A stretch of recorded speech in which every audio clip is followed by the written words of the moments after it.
안녕하세요, 김현웅입니다. 안녕하세요, 최혜정입니다. 자, 오늘 새벽 대한민국 축구 경기를 보면서 환호하신 분들 많으시죠?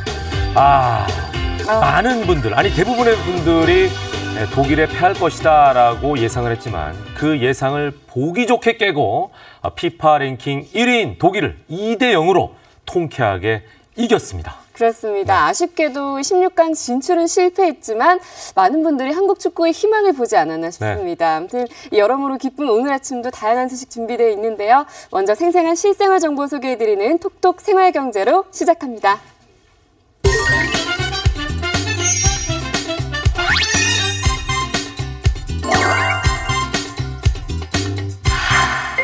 정철진 칼럼니스트 나오셨습니다. 어서 오십시오. 네, 안녕하십니까. 반갑습니다. 네, 매년 여름만 되면 선풍기, 에어컨 많이 쓰다 보니까 전기요금 걱정을 안 할 수가 없는데 전기요금을 좀 줄일 수 있는 방법이 있을까요? 그렇습니다. 드디어 전기요금 걱정의 시절이 찾아왔는데요. 네. 가장 기본은 역시 모든 플러그를 뽑는 겁니다. 이게 대기 전력 차단 효과가 있어서 알게 모르게 큰 도움이 되고 있거든요. 또 이뿐만이 아니라 우리가 냉장고를 쓸 때 여름철에 특히 뭐 다 시원하게 한다고 꽉 채우면 이게 효율도 떨어지고 전력량도 더 많이 먹게 됩니다. 그러니까 60% 정도로 좀 물건들을 줄인다던가 세탁기 돌릴 때는 횟수를 좀 모아서 줄인다던가 이런 것들이 일단은 기본적인 방침이라고 볼 수 있겠네요. 네. 근데 물론 뭐 많이 안 켜고 많이 안 돌리면 전기가 절약이 되겠지만 특히 이제 여름철에 저는 더위를 정말 많이 타거든요. 네. 에어컨을 뭐 하루 종일 틀어놔야 될 정도로 사실 더위가 무서운 사람인데 이런 경우에 전기요금을 줄일 수 있는 다른 방법을 좀 생각해 보면 어떨까요? 그렇습니다. 제가 앞서 얘기한 건 정말 이제 기본 중에 기본이다 이렇게 생각하시면 될 것 같고요. 이제 어느 정도 기구의 도움을 이용한 이런 전기 절전이 없을까라는 것들을 소개해 드릴 텐데요. 여기서도 기본이 있습니다. 첫 번째가 바로 서큘레이터, 선풍기입니다.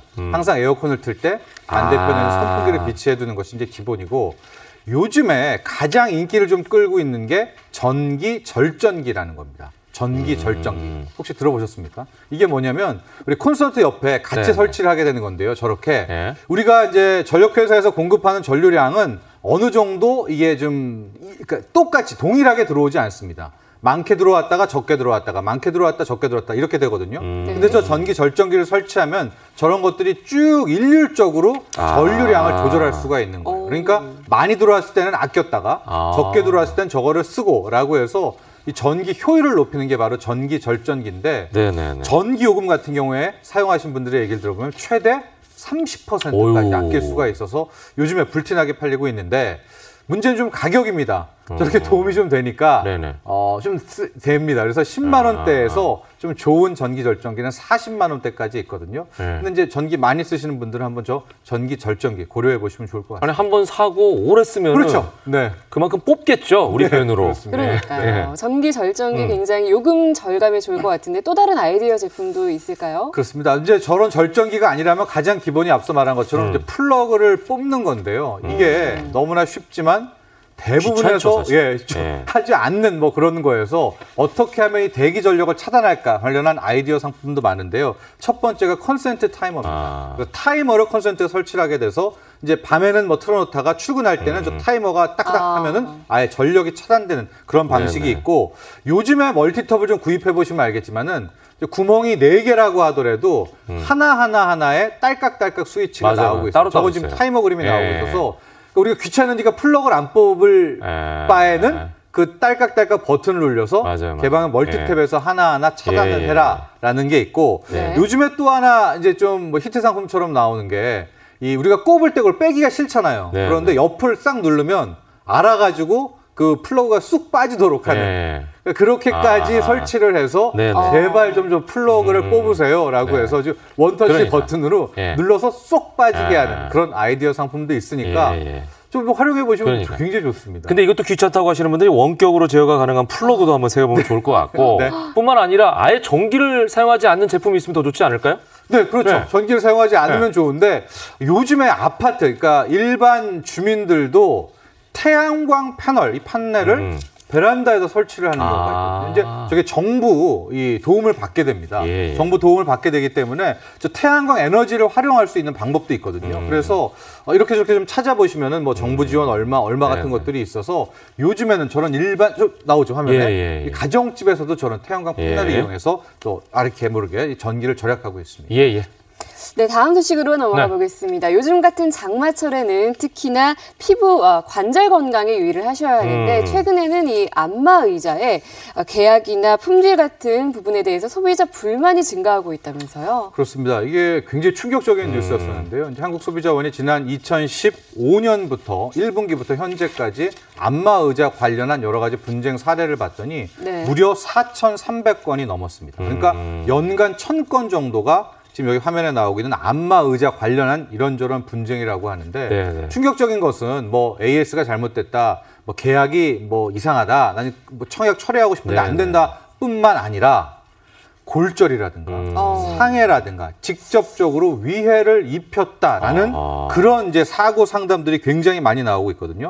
실질적으로 이제 안마의자 관련한 이제 사건들을 좀 보면은 상해가 한 70건 이상, 72건이나 나왔기 때문에 이게 굉장히 큰 겁니다. 여기서도 뭐 단순한 통증도 있었지만 근육, 뼈, 인대 손상, 골절도 실은 상당 비중을 차지했는데 뭐 몸통이 뭐 부러졌다든가 팔, 손, 목, 어깨가 상해를 입었다는 것도 많이 있어서 안전에 굉장히 신경을 써야 될 것 같아요. 자, 그렇다면 이제 대책이 있느냐 하는 부분 그리고 올바른 사용법까지 한번 좀 짚어주시죠. 일단 제조업체에 굉장히 많은 경고 문구를 줘라, 뭐 사용법을 잘해라 이런 지시가 내렸고요. 또 하나 이제 소비자분들은 중요한 것이 압력 조절 첫 번째, 두 번째가 부위 선택, 세 번째가 기능 선택인데요.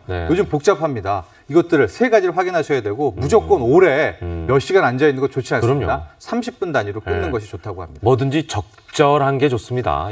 영상으로 보는 이슈 전해주시죠. 요즘 식품업계 이런저런 불황이 찾아오고 있는데 화랑을 보이는 두 가지 연령대가 있다고 합니다. 하나는 어르신들, 노령층, 또 하나는 영유아 맞춤형 식품이라고 하는데 그 현장의 모습 어떤 내용인지 영상을 통해서 확인하시죠.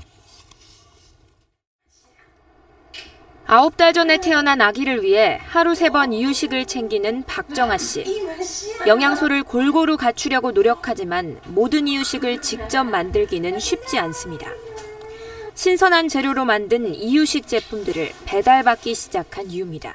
재료가 다양하게 많이 들어갔기 때문에 조금 제가 만든 것보다는 대기업에서도 많이 출시를 하고 있더라고요. 그래서 이제 제가 선택할 수 있는 폭이 많이 넓어졌습니다. 몸이 불편한 어르신을 겨냥한 실버푸드 시장도 성장세입니다. 씹고 삼키기 쉽도록 만든 음식은 지난해 병원이나 요양원을 중심으로 1조 원어치가 판매됐습니다. 고령자뿐만 아니라 산모나 영유아 그리고 다이어트를 하시는 분들까지 누구나 맛있으면서도 영양을 보완한 식사를 즐길 수 있는 HMR로 고령 인구가 늘고 고급 영양식을 찾는 영유아 부모가 많아지면서 맞춤형 식품이 주목받고 있습니다. 채널A 박수유입니다.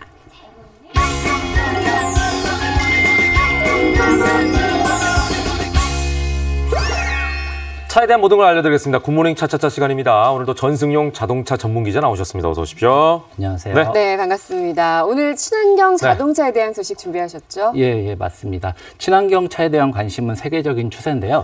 우리 정부에서도 수소차 상용화 시대를 앞당기기 위해 업계와 협력을 하고 그리고 앞으로 2022년까지 2조 600억 원을 투자할 계획이라고 이렇게 밝히기도 했습니다. 야, 2조 6천억 원이면 엄청난 어마어마하네요. 그런 규모의 투자라고 할 수가 있겠는데 수소 전기차라는 이제 표현을 쓰셨잖아요. 수소차와 전기차를 합친 건데 수소차와 전기차가 어떻게 다른 거죠? 일반적으로 전기를 이용해서 달린다라는 거는 그 공통점인데요. 그 전기를 어떻게 만드느냐가 다 차이점입니다. 수소차 같은 경우는 수소 탱크에 수소를 넣고 그 수소가 산소와 만나서 화학 반응을 일으키면서 생성되는 전기, 즉 자가 발전을 통해서 이렇게 움직이는 거고요.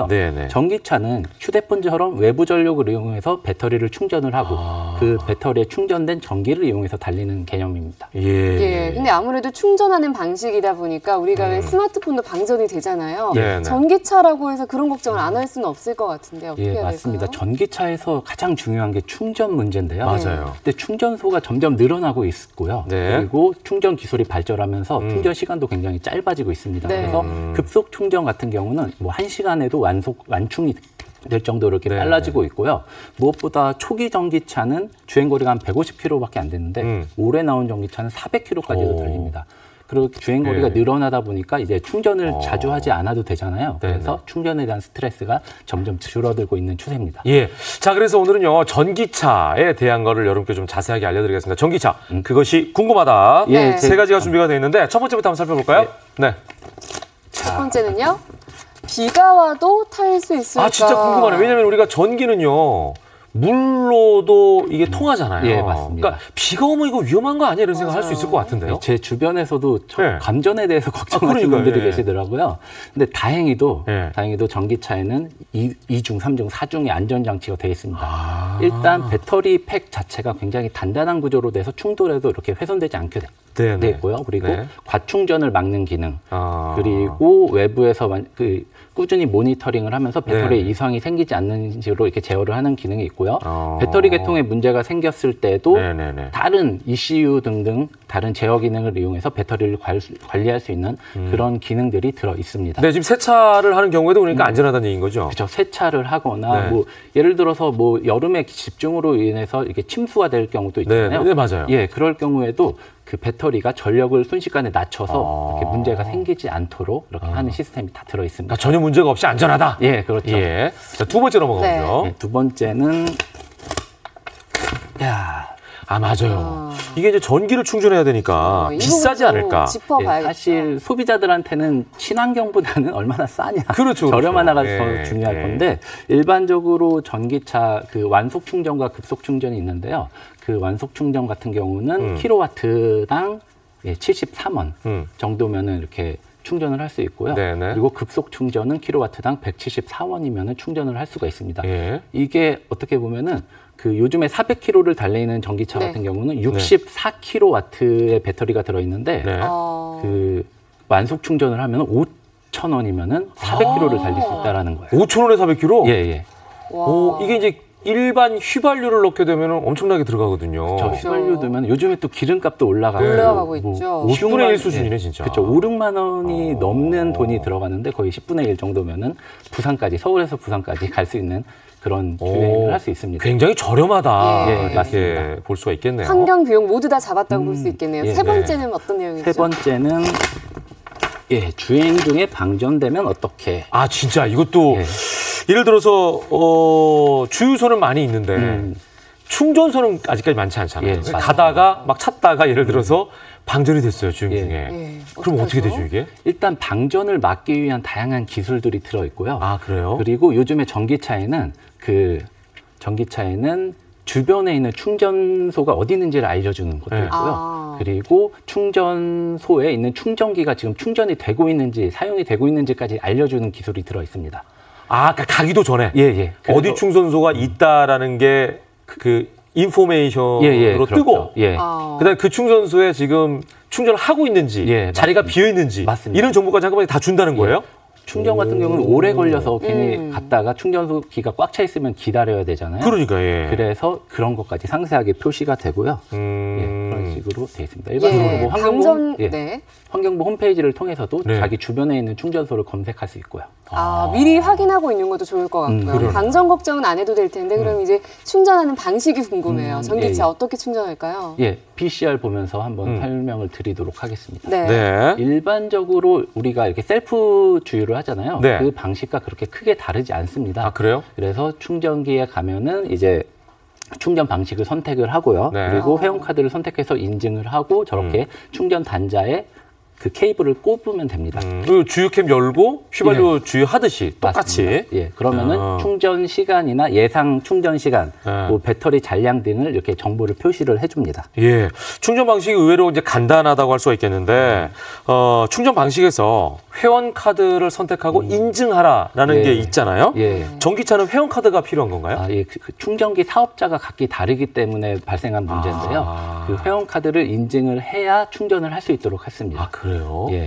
그럼 만약에 충전 사업자가 10개 정도 된다고 하면 카드도 10개가 필요한 그런 상황인가요? 그래서 매우 불편하잖아요. 그러네요. 그래서 정부가 올해 10월부터 이제 하나의 카드로 모든 전기 충전기를 이용할 수 있는 제도를 마련을 하고 있습니다. 그래서 충전기 사업자들에 대한 정보를 이렇게 하나의 그 사이트로 이렇게 만들어서 불편함이 없이 이렇게 하나의 충전 회원 카드로도 충전할 수 있게 하고 있습니다. 네, 그러니까 정부가 전기차의 상용화를 위해서 많은 노력을 하고 있다.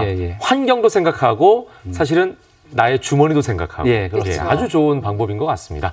자, 전기차에 대한 다양한 정보 오늘 잘 들었습니다. 고맙습니다. 감사합니다. 자, 요즘 자외선 지수가 굉장히 높죠. 이 강한 자외선은 우리 피부에 침투해서 각종 염증을 일으키고 심하면 화상까지도 발생시킬 수가 있다고 하는군요. 그렇습니다. 그러다 보니까 정말 외출하기가 참 꺼려지는 그런 시기인데요. 이 뜨거운 여름철 피부 고민을 타파할 수 있는 방법 공개합니다.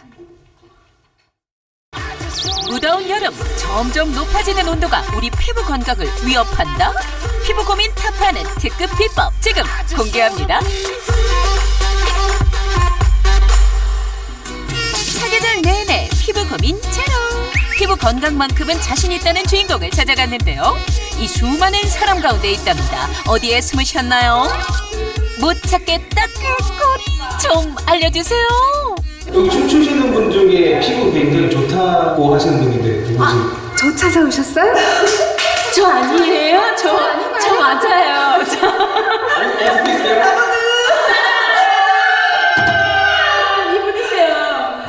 이분이 바로 오늘의 주인공 이수진 씨. 피부는 겉만 봐선 모르는 법. 피부 속까지 좋아야 진짜 건강한 피부일 텐데요. 실제로 얼마나 좋은지 주인공과 비슷한 연령대 주부들의 피부 상태를 비교해봤습니다. 과연 반백살을 바라보는 주인공의 피부 상태는? 유분과 수분의 균형이 잘 맞는 것을 확인. 어머머, 부럽다 부러워. 세월을 거스르는 그녀의 비결 대체 뭘까요? 저희 피부 비결은 집에 있어요. 집에 오기가 무섭게 하는 게 있다는데 오호라 뭘 드시려나 기대가 되는데요. 토마토가 피부에 굉장히 좋다고 하잖아요. 그래서 저는 토마토로 팩을 만들어서 자주 팩을 하고 있어요.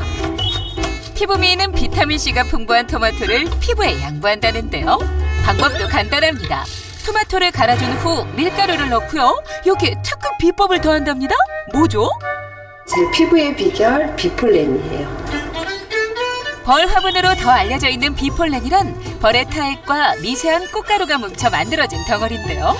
절세미인 클레오파트라도 즐겨 먹었다고 하니 피부 건강에 도움이 되나 봐요. 이 가루에는 굉장히 많은 영양소들이 들어있기 때문에 한두 스푼 정도 살짝 넣어가지고 보습이나 여러 가지 면역력을 높여주는 데도 도움을 될 수가 있습니다. 꿀벌 한 마리가 온종일 일해서 얻는 비폴렌은 단 2알. 귀한 만큼 알갱이 속에 영양이 가득하대요. 비폴렌은 화학적인 공정 없이 꿀벌에서만 얻을 수 있는 그런 꿀인데요. 3대 영양소인 탄수화물, 지방, 단백질이 풍부하게 들어있고요. 비타민이나 미네랄, 여러 가지 영양소들이 많이 함유가 되어 있기 때문에 면역력 기능에도 도움이 많이 되고 꿀보다 항산화 물질이 무려 400배나 높다는 비폴렌. 동의보감에서도 그 효능이 기록될 정도인데요. 비폴렌을 4년째 챙겨 먹으며 피부 관리를 하는 이수진 씨. 그녀만의 비폴렌 활용법이 있습니다. 요즘같이 더운 여름에는 시원하게 스무디로 마실 수 있어요. 여름 더위 날릴 비폴렌 스무디 만들기 어렵지 않습니다. 노란 파프리카와 얼음, 플레인 요구르트와 꿀, 비폴렌을 넣고 갈아주기만 하면 오케이. 어머, 색깔 참 곱죠? 올여름 피부 자외선만 탓하지 말고 건강하게 가꿔보는 건 어떠세요? 네, 저는 개인적으로 클레오파트라의 피부 비결 한번 따라해보고 싶습니다. 이번 다음 영상 보실 텐데요. 여름철에는 건강관리가 중요한데 사람뿐만 아니라 반려견의 건강관리도 중요하겠죠. 특히 동물들은 땀샘이 없기 때문에 이 세균에 감염될 위험성이 그만큼 높다고 하는군요. 반려동물의 여름철 건강나기 비법 공개해드립니다. 한여름에 흘리는 강아지 눈물, 건강에 촉신호다. 눈물 자국을 계속 방치할 경우에는 곰팡이나 세균성 피부병이 생기거나 심각한 경우에는 결막염으로 진행되어 눈 건강을 악화시킬 수 있습니다. 특히 여름에 흘리는 눈물은 건강에 안 좋다는 결정적인 증거. 실제 반려견 눈물을 방치했다가 큰 병으로까지 이어질 뻔해 아찔했었다는 김지원 씨. 무슨 일이 있었던 걸까요? 강아지가 원래 눈물을 많이 흘려서 그냥 단순히 자국인 줄 알았는데 병원 가보니까 그게 곰팡이성 균이랑 또 피부염까지 발생될 수도 있다고 좀 관리를 해주라고 해서 단순한 눈물로 방치했다가 피부염으로 이어질 뻔한 상황. 제가 사료도 바꿔보고 스프레이 같은 것도 뿌리고 물티슈로도 제가 자주 닦아주곤 했는데 그게 아무래도 일시적인 거라서 완전히 지워지진 않더라고요. 그런데 지금은 눈물 자국이 감쪽같이 사라졌다. 이게 가능한 건가요? 비결이 뭐죠? 여러 방법을 해도 안 돼서 제가 또 저만의 방법을 찾았습니다.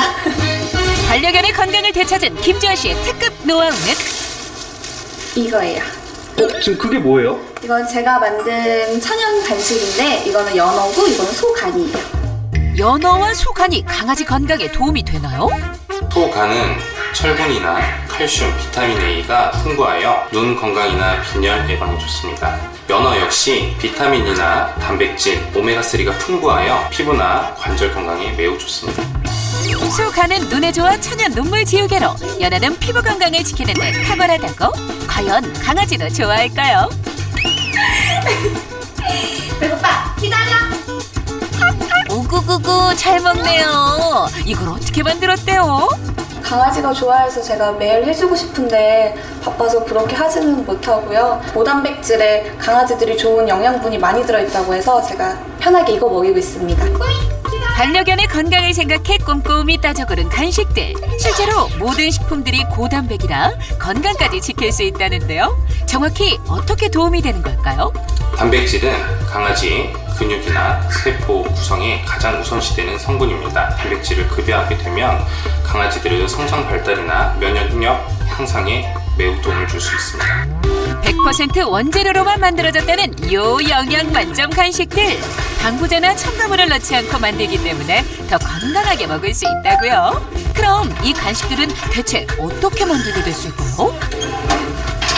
저희 강아지가 4차례 정도 수술을 했는데 수술하고 나니까 많이 기력이 떨어지더라고요. 집에서 하나 두 가지 만들어서 먹이던 게 먹이고 나니까 좋아지더라고요. 그래서 다른 강아지도 먹으면 어떨까 싶어서 내 가족에게 먹인다는 생각으로 모든 재료를 최상급들로만 엄선해서 쓴대요. 사람도 좋은 음식 먹으려고 전국을 다 돌아다니잖아요.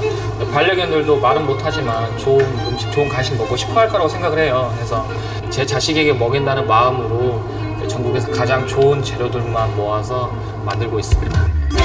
영하 80도에서 수분만 쫙 빼서 만들다 보니까 방부제를 넣지 않아도 보관기간도 길대요. 우리 반려동물 건강도 잘 지켜서 행복하게 보내세요. 반려견이 행복해야 주인도 행복한 게 아닌가 싶습니다. 다음 영상 보실 텐데요. 우리가 꿈을 이루기 위해서는 보통 어릴 때부터 재능을 찾고 또 거기에 대해서 공부를 깊이 있게 하는 게 참 중요하지 않을까 싶습니다. 네, 그래서 여러 가지 본인의 갖고 있는 재능을 찾기 위해서 유학을 선택하는 분들도 많이 계신데요. 워낙 기본적인 얘기겠지만 유학은 자기에게 잘 맞는 곳을 선택하는 게 가장 중요한 요소겠죠. 네. 자, 여기에 대한 이야기 여러분께 자세하게 전해드리겠습니다. 지금은 글로벌 시대. 꿈을 위해 유학을 가는 이들이 많은데 유학 알고 가야 야무지게 배운다. 글로벌 인재로 거듭나기 위한 첫걸음, 꿈을 위한 선택. 요즘 뜨는 유학에 대해 알아봅니다. 확고한 꿈을 가진 소녀를 찾아간 제작진. 안녕하세요. 고등학교 3학년 유정현 학생인데요. 글로벌 인재를 꿈꾸며 공부하고 있다는데 지금 뭐 하는 거죠? 지금 스위스 유학 준비하고 있어요. 현재 관광고등학교에 다니고 있는 정현 학생.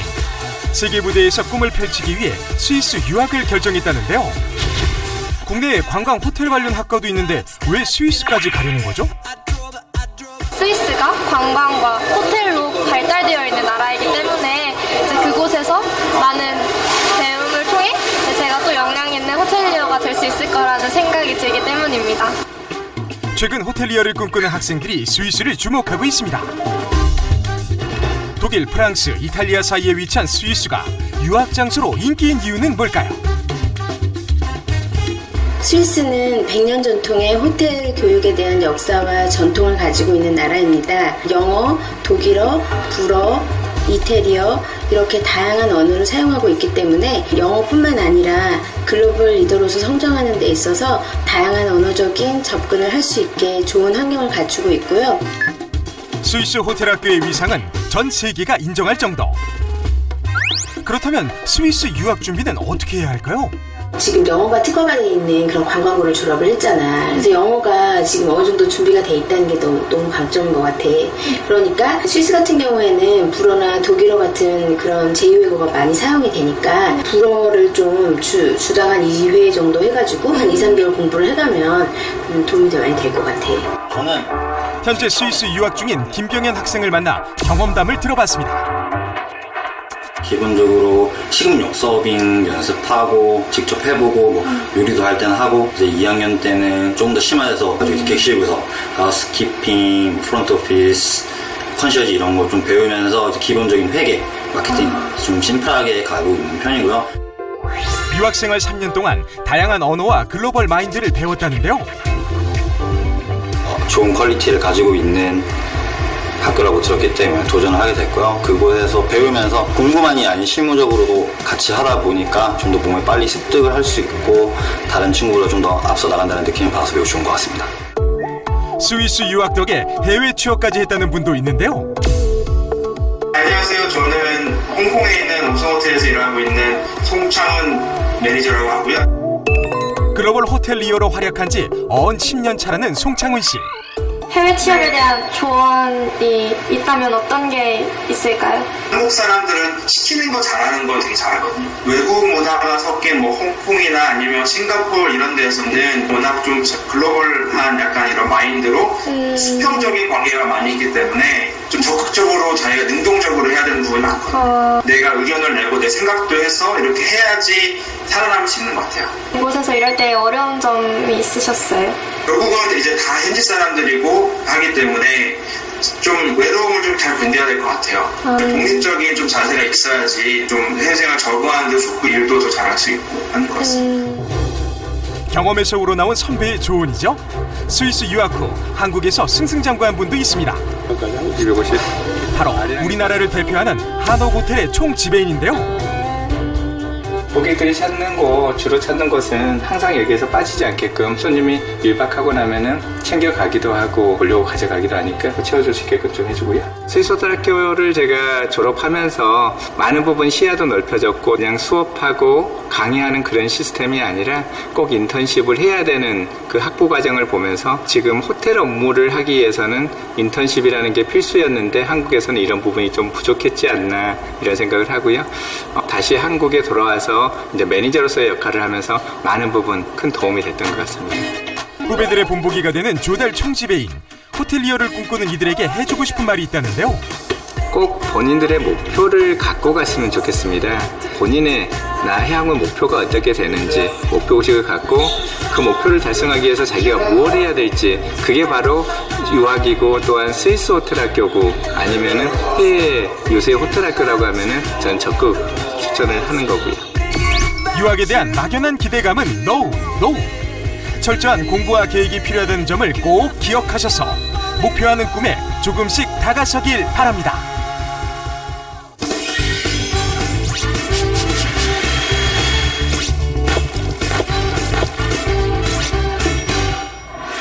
네.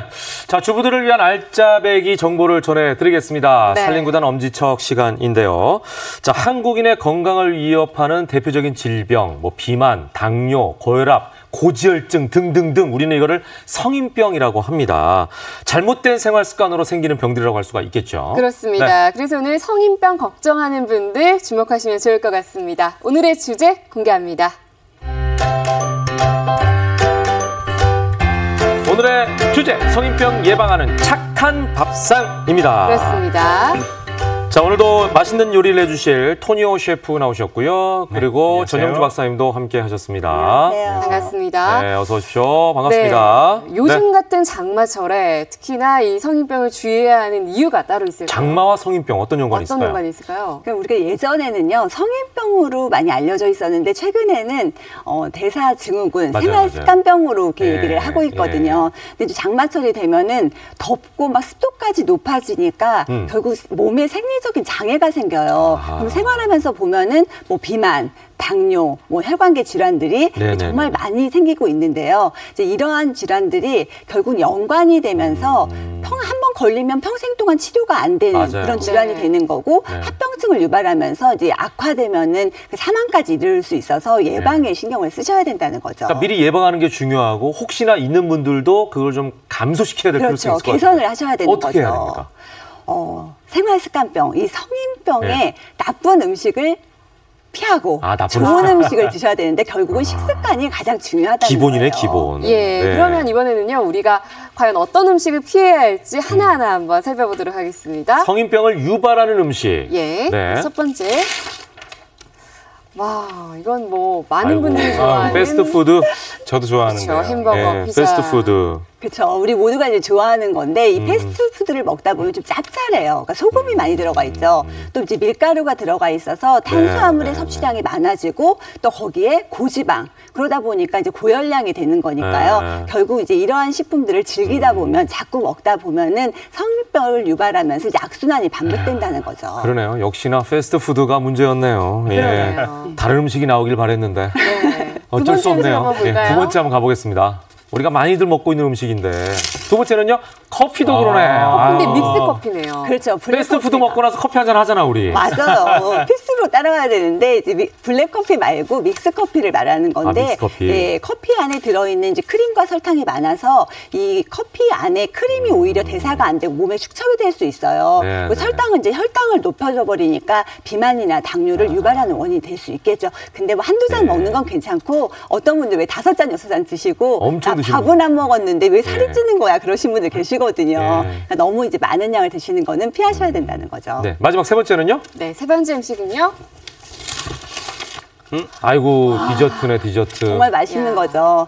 빵이나 케이크예요. 그래서 이제 빵 케이크 정말 좋아하시는 분들이 사실은 빵 반죽에 들어가는 지방 설탕량을 한번 보면 그 충격을 금할 수가 없다고 그래요. 그래서 케이크 한 조각이 사실은 밥 2공기 반 정도의 그 열량이고 이 포화지방, 트랜스지방이 결국은 성인병을 유발하는데 그 유발률을 2.2배 정도 높일 수 있다고 하니까 더욱 이제 주의를 하시고 조금만 드셔야 된다는 거죠. 성인병을 유발하는 음식 우리가 평소에 많이 먹는 음식입니다. 패스트푸드, 믹스 커피, 그리고 빵, 케이크, 디저트들 이런 것들 조금은 여러분께서 안 드시고 참는 게 중요하지 않을까. 자 그렇다면은 우리가 이거 먹지 마세요 얘기하는 것보다도 이건 좀 드세요.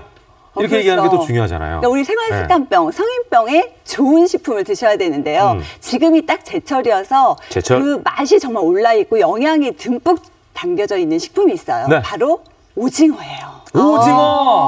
오징어에는요, 사실은 타우린의 양이 정말 많은데 지금부터 이제 10월까지가 제철이에요. 근데 타우린이 어느 정도 많냐면 100g에 보통 160mg 정도 들어있는데 그 타우린의 양이 소고기에 비해서는 16배.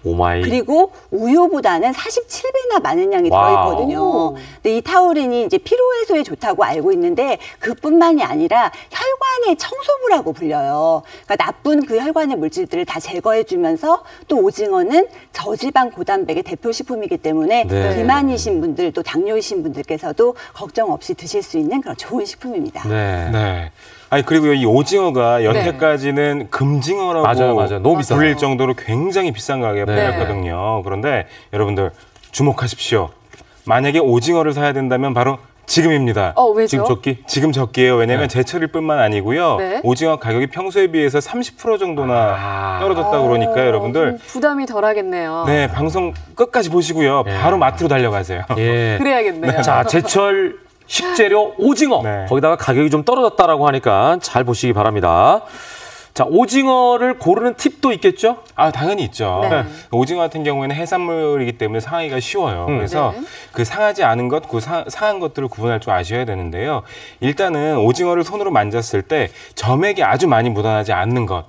그것이 신선한 오징어입니다. 그리고 그 다리 부분을 손으로 잡고 잡아당겼을 때 빨판이 쉽게 떨어지는 것. 그것이 또 신선한 오징어입니다. 그래요? 나는 빨판이 쉽게 떨어지면 이거 상한 거 아니야 이렇게 생각해요. 아니에요. 반대네요. 네네네. 빨판이 잘 떨어져야 신선한 거군요. 맞습니다. 성인병의 효과적인 오징어 요리 어떤 게 있는지 지금부터 하나씩 만들어 보도록 하겠습니다. 많은 분들이 오늘 왜 이렇게 말이 많아 그럴 것 같아요. 빨리 요리부터 만들까요?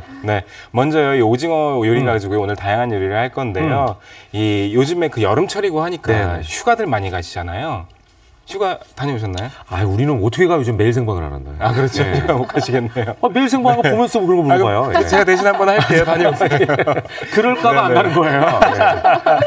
이 휴가 엄청 많이 가실 텐데 그 속초로 가시는 분들 아마 이 요리 꼭 드셔보시지 않았나 싶으실 거예요. 그 지역 음식을요 집에서도 손쉽게 하는 방법을 알려드릴 겁니다. 설마 그 어렵다는 오징어 순대와 이거 사 먹기는 참 쉬운데 그렇죠. 만들기는 뭔가 좀 일이 많을 것 같고 제가 고개를 저을 만한 약속드릴 수 있는 게 하나가 뭐냐면 방송 보시고 따라하시면요 사 먹는 오징어 순대보다 10배 더 맛있게 만드실 수 있을 겁니다. 아니 이게 만들기가 쉽지 않다고 생각하기 때문에 안 만들었거든요. 지금까지. 그리고 심지어 이 오징어 순대를 이용해서 오징어 전골까지 만들 거예요. 두 가지. 오징어 순대 기본으로 만들고 그걸 가지고 전골까지. 네네. 들어가 보죠. 네, 한번 먼저 오징어 손질을 한번 해볼까요? 네, 먼저 오징어 손질을 먼저 해볼 텐데요. 지금 색이 좀 진하게 나온 것은 이제 상하거나 그런 건 아니고요. 밖에 좀 꺼내 나와서 그런 거고요. 냉장 보관을 하면 다시 색은 좀 변합니다. 먼저 오징어 순대를 만들기 위해서는 오징어 배를 갈라주시면 안 되겠죠. 그렇죠. 네. 그럼 옆구리가 터지죠. 그렇죠. 여기 잘 잡아주세요. 여기 주부님들이 따라 하셔야 되니까요. 자, 여기입니다. 여기 갈라주시면 안 되고요. 여기 등 부분에 손가락을 넣어주시면요. 이 오징어 뼈가 만져집니다. 그 내장이랑 살짝 잡고요. 들어주신 다음에 지금 이게 이제 생물 오징어 그대로 가져온 거죠? 네, 맞아요. 손질이 안 된 상태에서 안 된 지금 거예요. 방법을 알려주시는 거예요. 이렇게 해서 내장을 싹 빼주시면 됩니다. 뒤쪽으로 손가락을 넣어서 다리하고 오징어 내장을 한꺼번에 빼내는군요. 그럼 이렇게 쉽게 빠져요. 이렇게 분리가 쉽게 되는구나. 그럼요. 이렇게 분리된 오징어는 이제 안에 물 흐르는 물에 한번 헹궈주시면 되고요. 만약에 살짝 내장이 터졌다고 하더라도 흐르는 물에 헹궈내면 아무 문제 없으니까 걱정 안 하셔도 됩니다. 그리고 나서 이제 안에를 좀 한번 헹궈 주십시오. 네네네. 자, 그리고 이렇게 오징어 준비해 놓은 게 있습니다. 이제 헹군 거예요. 네, 헹군 거예요. 오징어는 이렇게 해서 준비를 해놓고요. 그 오징어 손질하는 법 되게 쉽죠? 그러네요. 네, 어렵지가 않아요. 네, 맞아요. 이 녀석 속이 없는 녀석이네. 굉장히 쉽게 속을 내주네. 맞습니다. 해주시니까 정말 쉬운데 안 그러면 막 칼로 하고 막 도마가 다 고민을 굉장히 많이 했거든요. 흩어지고 그러는데요. 네. 자, 그리고 이번에는 오징어 속을 만들어줄 차례예요. 속을 뺐으니까 대신 다른 속을 채워줘야죠. 그렇죠. 오징어 순대, 오징어 속이 안 들어가면 안 되겠죠. 그렇죠. 이제 원래는요, 오징어 순대라고 하면 강원도 속초에서 나는 이 짧게 생긴 얇고 짧은 총알 오징어라는 오징어가 있습니다. 그 총알 오징어를 내장까지 찐 것을 원래는 속초, 강원도에서는 오징어 순대라고 불러요. 사실은 그 내장이 들어가면 좀 쌉싸름한 맛 때문에도 사실은 별미인 경우가 있는데. 그렇죠. 그래서 사실은 제가 속초 가서 오징어 순대를 먹어보면은 속에 왜 이렇게 맛없는 거야? 이럴 때가 많은데 오늘 여러분들 방송 꼭 보십시오. 자, 먼저 속 만들기 한번 진행을 해보도록 하겠습니다. 속이 자신 있다는 거죠? 네. 이 속이 맛있어야 되거든요. 그렇죠. 이 사람도 속이 꽉 차야 되잖아요. 속이 꽉 찬 남자. 자, 이렇게 볼 하나 준비를 해주시고요. 지금부터 재료 하나하나 설명을 해드릴게요. 먼저 당면. 당면이 들어가요. 불린 당면 들어가고요. 그리고 양파. 만두소랑 비슷하지 않나요? 네, 비슷합니다. 당면, 얼핏 비슷하네요. 집에 있는 재료 아무 재료나 다 사용을 하시면 돼요. 사실 여기 있는 재료 꼭 지키지 않아도 됩니다. 부추, 그리고 표고버섯, 버섯 들어가고요. 당근 있고요. 당근, 그리고 여기 오징어. 다리입니다, 다리. 다리를 썰어서. 그렇죠. 다리를 분리했으니까 버리면 안 되겠죠. 그리고 두부는 보시면 이렇게 물기를 살짝 제거해서 준비를 해주세요. 면보등에 물기를 짜서 준비를 해주십니다. 이렇게 이렇게 물기를 다 제거한 다음에 푸석푸석하게 막 푸석푸석하죠. 이 두부가 들어가주면은 굉장히 맛있어요. 네네. 자, 그러니까 딱 보면 그냥 언뜻 만두소예요. 네. 아니 만두소랑 같다고 생각하시면 되고요. 만약에 여기는 재료가 없다 하시는 분들은 다른 재료를 넣고 또 요리를 하시면 돼요. 다양하게 자기의 창의성을, 그렇죠. 아이디어를 추가해도 괜찮을 것 같습니다. 물론 여기다 고등어 조림이나 갈치 조림 이런 거 넣으시면 안 되겠죠. 넣을 수 있는 것만 넣으시는 게 좋고요. 준비해놓은 재료 중에서요, 당면 볶아요? 네네. 그리고 당근. 근데 지금 기름을 안 둘렀습니다. 기름 안 둘러도 돼요. 그리고 부추. 그냥 맨 후라이팬에다가 지금 재료들을 다 올리는 거예요. 버섯 한꺼번에 다 넣어주세요. 이 복잡하면 안 되잖아요. 양파. 지친 몸에 그 활력을 줄 수 있는 채소들 다 들어가네요. 오징어 다리, 오징어 다리까지, 오다리까지 넣고 두부를 안 넣습니다. 두부 아직 안 넣습니다. 자, 넣고 살짝 볶아주세요. 정말 그냥 푸짐하네요. 네네네. 그냥 그냥 볶아요, 지금. 기름 없이. 그리고 여기에 식용유 또는 참기름 약간. 살짝. 네. 참기름으로 향을. 참기름 살짝 둘러줘야지 또 맛있거든요, 고소하니. 네. 살짝 한번 볶다가 이제 기름을 넣었어요. 이렇게 해서 숨만 죽여주시면 돼요. 자. 이거 오징어랑 이런 건 좀 익어야 되지 않을까라는 생각을 했는데 살짝 익혀주시면 됩니다. 살짝만 어찌 보면 그 뜨거운 물에 데치는 수준으로. 맞아요. 살짝 볶았어요. 자, 이렇게. 거의 다지듯 이렇게 썰어주셔가지고 살짝만 익혀주셔도 좋겠네요. 이렇게 넣어주시고요. 자. 두부는 언제 들어가나요? 혜정 씨가 좀 도와주시겠어요? 네. 두부는 마지막에 넣어줄 겁니다. 이렇게 해서 다시 불에다가. 맛있겠다. 어우, 살짝 볶았는데도 냄새가. 이 아침에 또 너무 힘드네요. 요리하면서 너무 힘드네요. 이렇게 넣으시고. 셰프님, 그런 감탄사는 제가 할게요. 알겠습니다. 머리가 막 지끈지끈 아플 정도로 지금 향이. 자, 그리고 여기 두부. 여태 이제 두부를 집어넣는군요. 근데 두부가 들어가면 물이 생기거나 그러진 않나요? 그래서 물기를 짰잖아요. 역시 요알못이에요. 한번 안 요리를 많이 배우셔야 될 것 같아요. 자, 이렇게 두부를 넣고 고루 섞어주세요. 자. 오늘 토뇨 셰프님 목소리가 약간 걸걸한 거는 이제. 걸걸한가요? 네. 티가 났나요? 응원하신 거죠? 어저께 축구 안 보려고 하다가 아니죠. 오늘이죠. 오늘 저도 오늘 생방송 해야 되는데 축구 관람하고 소리 지르고 그러느라고. 국민들은 다 똑같은 거 아니었어요? 저는 끝까지 희망의 끈을 놓지 않았습니다. 끝까지 우리나라 할 수 있어 이렇게 생각을 했습니다. 계속해서 기쁜 마음으로 만들어보지. 근데 그러니까 우리가 참 가벼운 마음으로 지금 요리를 만들고 있잖아요. 근데 이 오징어 순대나 뭐 만두를 먹을 때도 그렇고 속이 좀 퍽퍽할 때가 있더라고요. 네, 맞아요. 이건 그런 걱정 안 해도 될까요? 걱정하셔야 됩니다. 이대로 하시면 걱정하셔야 됩니다. 네. 그래서 제가 여러분들께 이 퍽퍽하지 않은 오징어 순대 만드는 비법 지금 바로 공개해 드리겠습니다. 비법 재료가 있는데요. 비법 재료는 주목하셔야 돼요, 여러분들. 잊지 마세요, 정말. 바로 무입니다. 무예요? 무? 네, 무인데 그냥 무가 아니라 삶은 무예요. 아이고, 여기 휘어가지고 잘 안 보이네요. 제가 들어서 보여드릴게요. 삶았어요? 장갑 흰 색이네요. 이렇게. 너무 매끈해가지고 무가 아니라 뭐 단무지를 만들어가지고 가져왔나? 이럴 정도로 좀 하얗고 굉장히 지금 삶아가지고 물렁물렁하네요. 여러분들 이 삶은 무를요 오징어 순대뿐만이 아니고요 이 만두 같은 데 넣어주셔도요 너무너무 부드럽게 드실 수가 있어요. 이걸 소로 만들어서? 네네네네. 만두에도 넣으시면 굉장히 좋습니다. 그래요? 자, 그래서 무 썰어준 게 이렇게 있는데요. 아니, 이 무가 오징어와 궁합이 맞을까요? 그러게, 음식 궁합도 중요하잖아요. 우리가 오징어가 단백질이 많아서 이제 호르몬도 만들고 근육도 합성해주고 건강에는 좋아. 그런데 사실 위장이 좀 안 좋으신 분들은 소화가 안 돼 그러신 분들이 계세요. 오늘 걱정 안 하셔도 될 것 같아요. 왜냐하면 무가 천연의 소화제 역할을 해주거든요. 그러니까 오징어를 정말 내 몸의 영양으로 흡수를 시켜줄 수 있는 거고, 왜 오징어에 타우린이 많아서 지치고 힘들어 그럴 때 피로를 이제 회복해줄 수 있는데 또 무의 비타민C가요 면역력도 키워주면서 나한테 기운과 활력을 주는 거니까 정말 좋은 조합이라고 할 수 있는 거죠. 아니, 지금 전영주 박사님께서 막 설명하는 사이에 굉장히 손놀림 바쁘게 뭔가를 막 많이 넣었어요. 그걸 또 콕 집어서 이야기해 주세요. 몰래 넣으려고 했는데. 무는 지금 아까 그냥 이렇게 깍둑썰기 조그맣게 가져가지고 넣으면 되는 거고, 무의 양도 좀 중요하겠죠. 많이 넣으면 좀 안 되죠. 무 같은 경우에는 그냥 이렇게 대비를 비율로 따졌을 때는요 10대 2 정도, 8대2겠죠. 8대 2 정도로 해주시면 됩니다. 다른 재료가 8, 그리고 무, 다진 무가 2 정도로 넣으시면 되고요. 그리고 제가 지금 손놀림이 빠르게 뭘 했냐면요. 몰랐어요. 아까 간장도 막 그 비법이라 안 알려드리려고 했는데 다른 건 없습니다. 그냥 간장, 그리고 소금, 후추 약간 간을 해주셔야 돼요. 그냥 찌시면 심심할 수가 있기 때문에 소금, 후추 간을 살짝. 자, 윤호 씨가 안 보는 것 같아도 다 보고 있거든요. 그러니까요. 역시 시청자를 속이면 안 됩니다. 최고의 MC예요.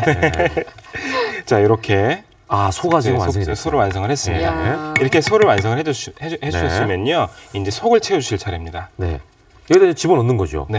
이것도 굉장히 궁금해요. 저는요 진짜 속이 꽉 차도록 가득 채웠으면 좋겠어요. 그냥 알찬 오징어 순대가 될 수 있도록. 그리고 알찬 오징어 순대가 안 되면 썰 때요. 그게 또 벌어지잖아요. 구멍이 생기고. 꽉 채워주세요. 공간이 비면 싫어요, 저는. 야, 근데 네. 이게 꽉 채우는 것도 좋아요. 네. 그런데 꽉 채우는 것보다는 한 3분의 2 지점까지만 채워주시는 것이 나중에 오징어가 터지지 않습니다. 처음에 또 꽉 채우면 이게 터지는군요. 예, 오징어가 익으면서 졸아들어요. 그래서 안에 있는 식재료를 밀어내기 때문에 얘를 이제 이게 끝이 아니라 여기서 또 오징어를 한번 데쳐야 되니까. 그럼요. 근데 말은 그렇게 하면서 저도 꽉 채우고 있어요. 아니 지금 최혜정 씨가 데친다 그랬는데 데칩니까? 삶습니까? 찝니까? 이게 또 그렇죠. 추혜정 씨가 또 이제 모르는 부분이니까 한번 짚어드릴게요. 이 오징어는 쪄줍니다. 근데 이거를 삶으면 안 되는 거죠. 살짝 데치거나 이러면 안 되는 거죠. 쪄야 되는 거죠. 오징어는 쪄야죠. 이렇게 이쁘게 끝을 닫아주신 다음에요.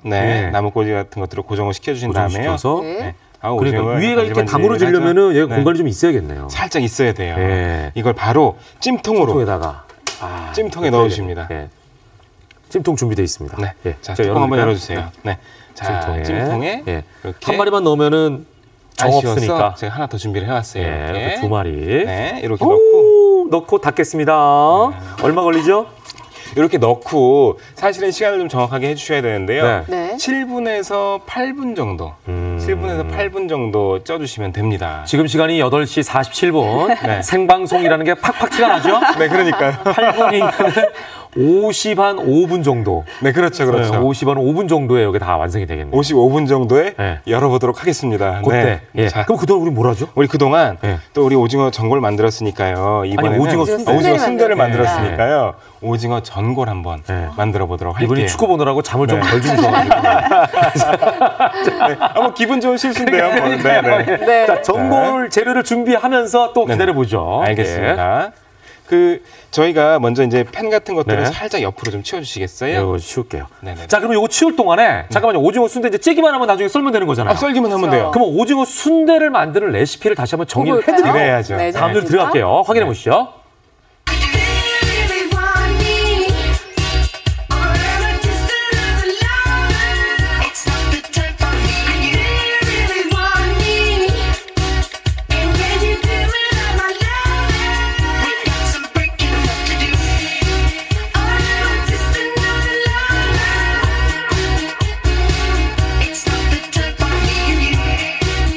네, 이렇게 해서 일단은 요거는 이제 완성된 오징어 순대를 함께 보여드리고 있는데 이거 미리 만들어 놓은 거거든요. 네, 맞습니다. 식었어요. 저는 저런 거 먹지 않습니다. 바로 된 거? 저런 거 먹지 않습니다.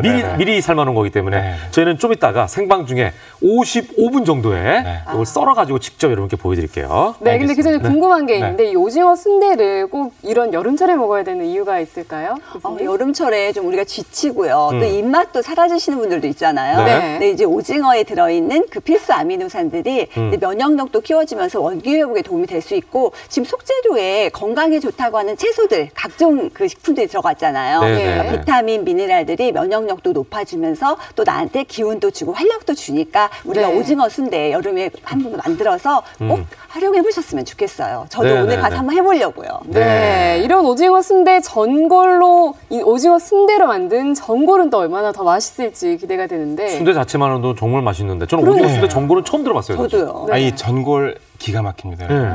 제가 이미 다 테스트해보고요. 어제 축구 보기 전에 다 만들어봤어요. 진짜 어제 이미 야식으로 드셨구나? 그럼요. 근데 저는 궁금한 게 오징어 순대를 썰고 나면 속이 전골에 잘못 넣으면 다 터질 것 같거든요. 그러게요. 통째로 넣는 겁니다. 통째로 넣는 거예요? 가족 인원수대로 통 크게 통째로 넣고 하시는 거예요. 순대로 해서 썰어 먹기도 하고 통 그대로 그냥 한 마리를 넣어서. 그러면 전골의 국물에도 그 오징어의 진한 맛이 더 우러날 수 있겠네요. 그럼요. 진짜 맛있겠는데요? 자, 그러면은 전골 한번 만들어 보도록 할게요. 통째로 일단 재료를 어떤 재료가 들어갈까요? 자, 일단 빈 그릇을 일단 빈 냄비를 올려주세요. 빈 냄비를 불을 켜주십니다. 그리고 그 안에다가는 어떤 게 들어갔죠? 이 안에 들어간 재료가 있는데요. 살짝 팬이 달궈질 때까지 좀 기다려주세요. 그리고 식용유 살짝 넣고요. 식용유를 일단 여기는 기름을 살짝 둘렀어요. 그러니까 기본적으로 우리가 미역국 끓일 때도 재료를 각종 볶다가 국물을 붓지 않습니까? 그런 방식이 아닌가라는 생각을 해보네요. 네, 맞습니다. 비슷한 방식이에요. 진하게 우러나게요. 자, 그리고 김치를 썰었네요. 전골에 김치가 들어갑니다. 아, 쉬었어요. 신김치가 좋네. 야, 지금 김치를 볶고 오려고 하시는 거죠? 네, 익은 김치로 하는 거예요. 익은 김치요. 그리고 여기에 바지락까지. 이것만 볶아 먹어도 맛있을 것 같아요. 그러니까요. 저도 볶음 김치를 참 좋아하는데 김치를 볶으면 또 좋은 점이 있나요, 교수님? 우리가 뭐 김치 자체가 유기산도 많고 유산균이 많아서 또 각종 식재료가 있으니까 건강식품, 건강음식이라고 이렇게 불리는데요. 볶게 되면은 그 베타카로틴 같은 항산화 성분의 소화가 잘 돼요. 그래서 내가 더 많이 내 몸에 영양으로 먹을 수 있다는 장점이 있고 또 그 김치에 질긴 섬유질이 건강에는 좋은데 조직이 좀 강해요. 근데 부드러워지면서 정말 내 몸에 그 소화가 좋아지기 때문에 진짜 영양으로 건강을 챙길 수 있는 방법이 되는 거죠. 예, 신김치와 바지락을 지금 살짝 식용유를 넣고 지금 볶고 있는데요.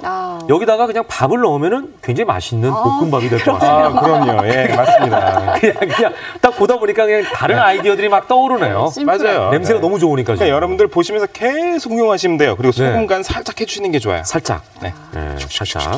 아니 이미 이제 김치가 맛이 들어 있으니까 간이 돼 있으니까 그냥 안 해줘도 뭐 슴슴하게 드시는 분들 좋을 것 같기도 하고요. 그리고 묵은 김치를 활용하는 정말 좋은 방법이 될 수 있겠어요. 묵은 김치, 그것도 좋네. 자, 여기에 고춧가루 넣어주시고요. 아우, 이 냄새가 진짜. 네, 아우 냄새 좋죠. 칼칼한 냄새가 나네. 마늘까지. 다진 마늘. 그리고 호박. 애호박이네요. 네. 아니, 제가 저번 주에 김현욱 씨 기운 없는 모습을 보고 오늘 일부러 칼칼한 요리를 준비를 했습니다. 지금 들어가는 국물은 뭘까요? 김치 국물입니다. 김치 국물까지 살짝. 네, 김치 국물까지 살짝 넣어주시고요. 여기다가 물을 좀만 더 흥덩해 보면은 김치찌개. 맞습니다. 호박 김치찌개, 맛있는 김치찌개가 될 것 같아요. 맞아요. 그리고 여기에 그것도 맛있겠네요.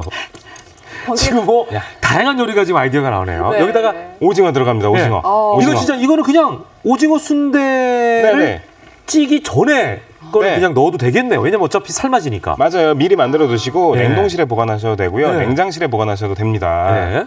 자. 저는 그리고 집에서 이렇게 오징어 순대를 간편하게 만들 수 있다는 사실을 오늘 알게 되었어요. 아니 지금 우리가 오징어 순대를 우리가 찌면 자체 썰어서 먹을 수도 있지만 오징어 순대를 찌기 전에 전골에다 넣으면은 그냥 오징어 순대 전골이 되는 거예요. 맞습니다. 그리고 여기에 육수를 부어주는데요. 육수요? 육수는 그냥 무하고요. 그리고 대파, 마늘, 이 정도만 넣고 국물을 낸 겁니다. 무, 대파, 마늘. 보통 우리가 육수 낼 때 멸치 육수 많이 내는데 왠지 여기는 멸치 육수를 하면 안 될 것 같아요. 왜냐면 오징어하고 상충될 것 같아요, 맛이. 야, 오늘은 좀 앞서가셨네요. 멸치 육수 넣습니다. 에? 멸치 넣었어요. 나는 또 멸치도 생선이잖아요. 네네네. 오징어도 생선이고. 괜찮습니다. 괜찮아요. 근데 멸치의 뭐 감칠맛과 또 오징어의 진한 맛이 어우러질 수 있으니까요. 저의 예리한 추측이 벗어나네요 이번에. 자, 이렇게 해서 이제 끓여주시기만 하면은 됩니다. 이게 끓어오르기 시작을 하면 그때 순두부하고 달걀 하나를 깨트려 넣어주시고 맛있게 드시면 되는 거예요. 한 몇 분 정도 끓이면 될까요? 끓어오르기 시작한 다음에 한 5분 정도면 완성을 하십니다. 굉장히 궁금하네요. 끓어올 때까지 좀 기다려주고요. 아니 이거 오징어 순대는 나중에 이런 경우는 어떻게 먹죠? 꺼내서 썰어 드시면 돼요. 통째로? 통째로 아니면은 가위로 안에서 터트리셔도 안에 터트려가지고 굉장히 맛있게 먹을 수 있어요. 그럼요. 왜냐하면 지금 안에 들어간 식재료가 채소하고 두부하고 당면이잖아요. 저는 이제 무슨 상상을 했냐면 오징어 순대 모양이 그대로 있으면서 전골이었으면 좋겠다 이런 상상을 해가지고 다 썰은 다음에 자를 때 좀 조심스럽게 잘라서 퍼지지 않게 그러셔도 돼요. 그 모양 그대로 숟가락에 잘 얹어서 전골 국물과 함께 이렇게 드시면 그 풍미를 그대로 느낄 수 있지 않을까. 저도 그러고 싶어요. 이거 지저분한 거 싫어하는 분들은 다 퍼져버리면 싫어하거든요. 그러니까 전골을 다 끓인 다음에 순대를 건져서 잘 조심스럽게 썰어서 다시 살짝 넣어주는 거예요. 그러면은 그 오징어 순대를 즐기면서 또 전골을 먹을 수 있다는 장점이 있겠어요. 지금 타이밍이 참 딱 적절한 게 시계를 한번 보세요. 시계가 기가 막힙니다. 우리가 시간 맞춘 것도 아닌데 기가 막힙니다. 55분입니다. 대단하십니다. 자, 그럼 한번 볼까요? 열어봐 주세요. 얘가 이렇게 부푸는구나. 다 넣었으면 큰일 날 뻔했네. 그럼요. 오징어 그러면은 터져. 많은 시청자분들이 쟤 오늘 왜 이렇게 호들갑이야 그럴 것 같은데 우리가 축구 이겼잖아요. 그렇죠. 기쁜 마음으로 요리를 하고 있는데 이게 진짜 팽팽해졌어요. 그러니까 아까 3분의 2만 넣으라고 하신 이유를 이제 알겠네요. 저는 보고인 줄 알았어, 보고. 보고가 화나가지고 부푼 것 같은 느낌입니다. 색깔도 아주 빨갛게. 그리고 집에서 이 오징어 순대를 만들어서 먹을 수 있다는 게 정말 소리를 지르게 만드네요. 오징어 순대 전골은 내버려 두고요. 네네. 요거 한번 썰어보죠. 아, 그럴까요? 한번 먼저 먹어볼까요? 끓는 동안 저희가 시식을 한번 먼저 해볼까요? 자, 아이고 덥네요. 예. 자, 뜨거운 거로 해드릴까요? 아, 이걸 꺼내요. 알겠습니다. 예. 자, 그것만 지금 기다리고 계셨어요. 뜨거우니까 못 잡으시니까. 손으로 만지면 너무 뜨거울까봐 미리 좀 식혀왔거든요. 자. 아니요, 지금 한 걸 꺼내죠. 그래요. 이렇게 일부러 기다렸는데 8분을. 예. 자, 오징어가 정말 제대로 익었다 진짜. 예. 자, 네. 야, 이게 오래 안 걸리는구나. 사실 오징어는 회로도 먹으니까. 맞아요. 그리고 이렇게 이제 쪄내니까 안에 있는 그 재료를 처음부터 많이 익힐 필요가 없네요. 맞아요. 그래서 살짝 데쳤던 거예요. 맞습니다. 이렇게 오징어 순대를 싹 썰어줍니다. 기가 막히다. 하나 정성껏. 자, 이렇게 썰어주십니다. 이렇게 썰어주신 다음에 접시에 담아주시기만 하면 되는데요. 또 이거 뭐 데코 방법은 뭐 따로 있는 건 아니죠? 아닙니다. 그냥 통째로 보기 좋게 담아주시면 돼요. 한 마리를 통으로. 이렇게 뭐 다소 조금 속이 튀어나오더라도 1인 1통. 네. 1인 1오징어죠. 네.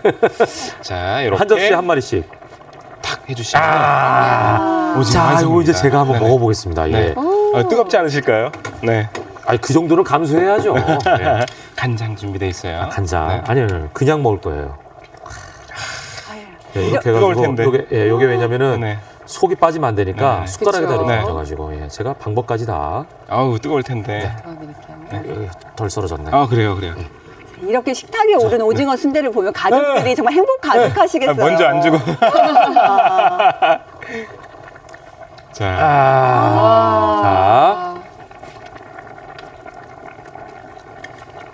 뜨거우면 안 될 텐데.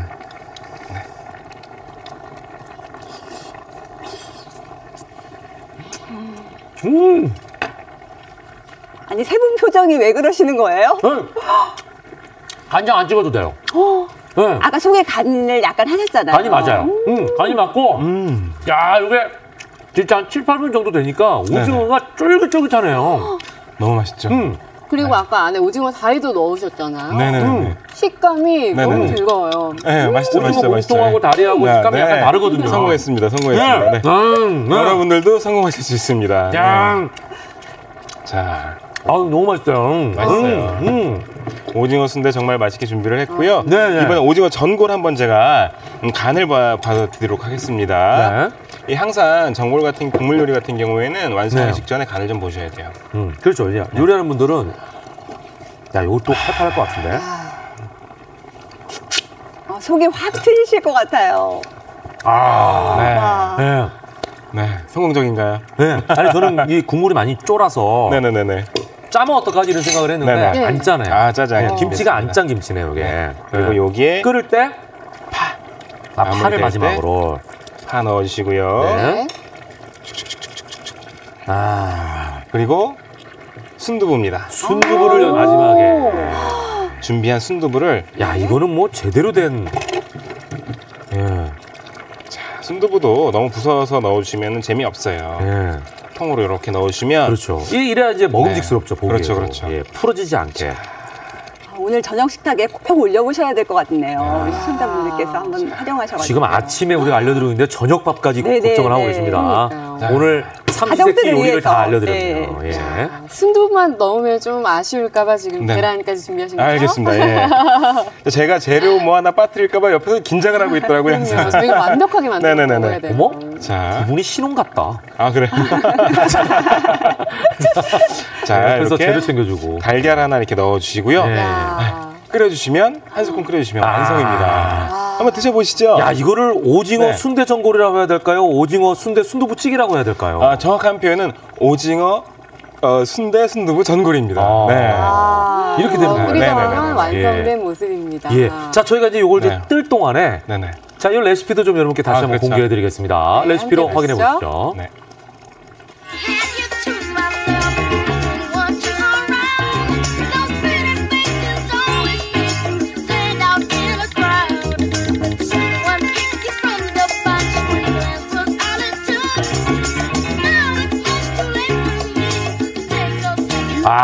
요거는 순두부와 이 국물을 한번 먹어보겠습니다. 오징어의 향도 드러날 거야 하니까.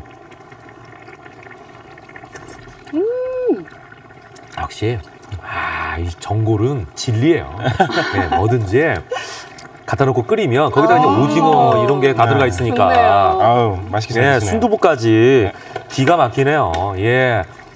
자, 오늘 오징어가 제철이기 때문에 오징어를 활용한 성인병에 좋은 예방할 수 있는 요리까지 함께 해드렸습니다. 레시피는요, 저 홈페이지를 통해서 확인해 보셔도 좋을 것 같습니다. 자, 오늘 함께해 주신 두 분 고맙습니다. 네, 감사합니다. 감사합니다. 네, 오늘도 남부지방에는 장맛비가 내린다고 하는데요. 자세한 날씨를 알려드리겠습니다. 상암동 채널A DDMC 앞에 나가 있습니다. 김혜연 기상캐스터, 날씨 전해주세요. 네, 오늘도 남부지방은 집중호우입니다. 남해상에 위치한 장마전선이 밤사이 다시 활성화됐기 때문인데요. 이 자정부터 현재 이 시각까지 전남, 해남은 무려 180mm에 가까운 누적 강우량을 기록하고 있고요. 그 밖에 남부 곳곳으로도 시간당 30에서 50mm에 가까운 집중 폭우가 쏟아지고 있습니다. 점점 호우특보는 확대 강화되고 있습니다. 전남과 경남, 제주엔 호우주의보가, 남해안을 중심으로 호우경보가 발효 중입니다. 내일까지 남부와 제주로 지속적인 장맛비가 집중될 텐데요. 전남과 경남, 제주엔 50에서 100mm로 많은 곳은 150mm 이상의 폭우가 쏟아지겠고요. 전북과 경북은 20에서 60mm 정도로 빗줄기가 점차 약해지기 시작해서 오전 중엔 모두 그치겠습니다. 오늘 중부지방에 계신 분들도 이동하실 때 우산 챙기시기 바랍니다. 대기가 불안정해지면서 오후부터 내일 새벽 사이 소나기가 지나겠습니다. 중부와 전북, 일부 경북 내륙으로 10에서 50mm의 국지적으로 강한 소나기와 함께 돌풍과 벼락이 동반되겠습니다. 지역별로 강수 차이가 크니까요. 안전사고와 시설물 관리에 유의하시기 바랍니다. 현재 기온 서울 24도, 안동 23도, 광주 22도를 보이고 있고요. 낮 기온은 서울이 28도, 대구 27도로 어제만큼 오르며 습도가 높아 후덥지근하겠습니다. 현재 제주와 동해 먼바다로 풍랑특보가 발효 중입니다.